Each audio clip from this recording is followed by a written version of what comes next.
ఆ బంజారా కమ్యూనిటీకి సంబంధించినటువంటి వ్యవహారాలు ప్రోగ్రామ్స్ ఏవైతే ఉంటాయో అవన్నీ మా తమ్ముడు చూసుకుంటాడు.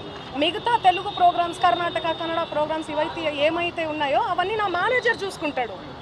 సో అది నా ఎంతో మంది వస్తుంటారు. ఇప్పుడు నా పేరు చెప్పి వాళ్ళు వసూలు చేసుకునే నాకేం తెలుసు? నేనేమన్నా రోబోనా, లేకపోతే దేవుణ్ణా, దేవతనా, లేకపోతే నేను చూసుకుంటూ కూర్చోనికి ఎవరెవరు నా పేరు మీద ఏం చేస్తున్నారని చెప్పనీకి?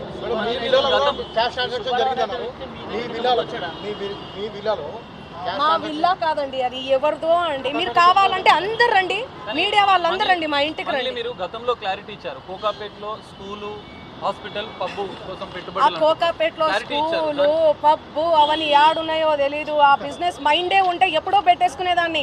నీ పాటల ప్రపంచంలోనే ఎందుకు బతికేదాన్ని? నాకు పాటలు పాడడం, పాటల ప్రపంచం తప్ప ఏమీ తెలియదండి.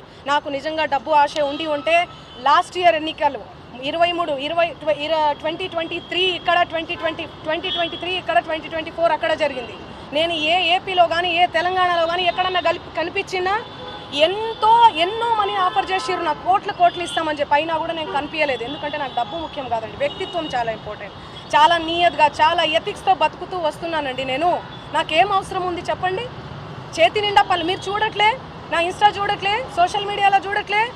ఒక్క పాట చేస్తే ఎందుకంటే ప్రజలు ఇంతగానం ఆశీర్వదిస్తున్నారు? ఎందుకు 100 మిలియన్స్ పోతున్నాయి? ఎందుకు మీ అందరూ కూడా లైక్ చేస్తున్నారు?